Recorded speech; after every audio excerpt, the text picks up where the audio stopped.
Professor Santiago, e esse babado do golpe envolvendo o jogador Gustavo Scarpa, que tomou um prejuízo de cerca de 6 milhões em um negócio de criptoativos praticado pela empresa Xland e que tinha uma parceria com a firma WJLC, pertencente ao também jogador William Bigode, que indicou a tal Xland para o Scarpa, ainda à época quando os dois jogavam juntos pelo Palmeiras. Minhas superalunas, meus superalunos e também você que sempre prestigia nossas publicações.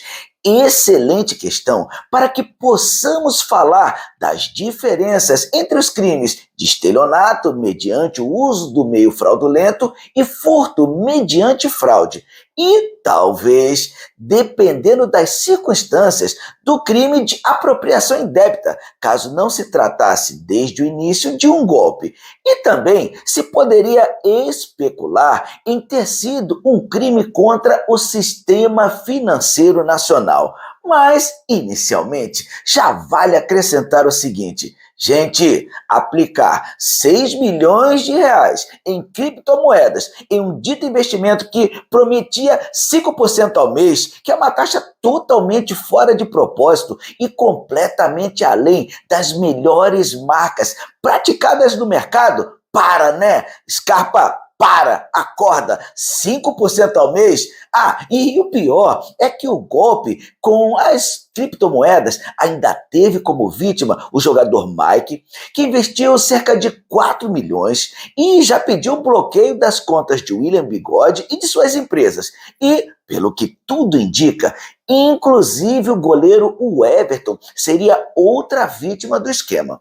Porém, o lado sensacionalista da questão deixaremos a cargo dos canais de fofocas que cobrem a vida das celebridades. Portanto, como já vamos começar, se vocês ainda não estão inscritos, se inscrevam em nossos canais e, meus alunos, compartilhem nossos episódios com pessoas assim como vocês, que buscam conteúdo de qualidade nas redes sociais, pois eles foram desenvolvidos para te dar suporte, eles foram desenvolvidos para te ajudar a entender com mais facilidade os segredos do direito penal. Daí, se gostarem, deixem sempre seu like e aguardem aí, não mudem de canal, porque o nosso novo episódio começa já, é rapidinho, daqui a 10 segundos, logo após o meu super diretor liberar a vinheta de abertura.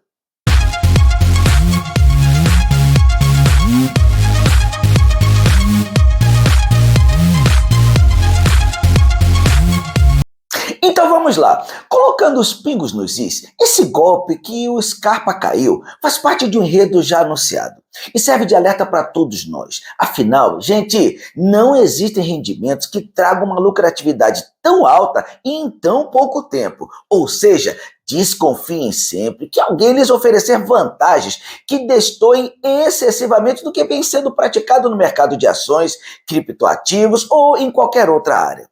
Mas, infelizmente, o que normalmente acontece nesses casos é que se trata de alguém que quer levar vantagem, que quer se dar bem e acaba, como esses jogadores, dando com os burros na água e tendo um grande prejuízo. Agora, indo diretamente ao assunto, em relação aos aspectos jurídicos que envolvem a questão, que é o objetivo de nossa aula, vamos analisar os elementos constitutivos do crime de estelionato, previsto no artigo 171 do Código Penal. Portanto, comete o crime de estelionato aquele que obtiver para si ou para outro vantagem ilícita em proveito alheio, induzindo ou mantendo alguém em erro mediante um ardil, um artifício ou por qualquer outro meio fraudulento. Nesse caso, recebendo a pena de reclusão de 1 a 5 anos e multa. Mas percebam que o ponto fundamental da análise desse tipo penal praticado contra o patrimônio alheio é o fato de ser necessário o uso de um artifício ou de um ardil ou de um outro meio fraudulento, e é esse meio fraudulento utilizado que induzirá ou manterá a vítima em erro. E aproveitemos agora para falar da diferenciação do crime de estelionato com outros tipos penais, como, por exemplo, o crime de furto. No caso, os dois crimes se separam porque naquele crime o estelionatário obtém a vantagem que é, digamos assim, passada, entregue pela própria vítima que está sendo enganada. No outro sentido, no crime de furto qualificado, nos termos do artigo 155, parágrafo 4º, inciso 2º, que ocorre quando a subtração é cometida mediante fraude, a vítima realmente é ludibriada pelo autor do crime, da mesma forma que no estelionato. O detalhe é que, no caso do crime de furto mediante fraude, é o autor do fato quem subtrai a coisa, ou seja, ele retira o bem da vítima que foi enganada, diferentemente do que acontece com o estelionato mediante o uso de um meio fraudulento, já que nesse crime o autor da conduta obtém a vantagem da própria vítima.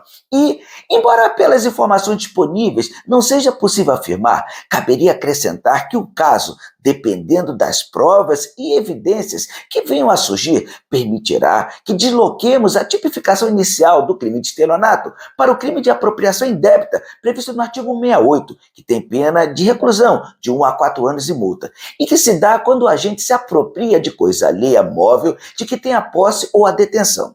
E, por fim, ainda se poderá falar na eventual tipificação dos agentes nos crimes contra o sistema financeiro nacional, consoante impõe a Lei 7492 de 86. Porém, isso já é assunto para uma outra superaula. E assim, nós encerramos o episódio de hoje. Mas lembrem, se ainda não estão inscritos, se inscrevam em nossos canais e já vão deixando os seus comentários e dúvidas acerca do assunto. Olha, espero que vocês tenham gostado, pois foi muito bom tê-los conosco hoje. Um forte abraço e eu vejo vocês em nossa próxima superaula.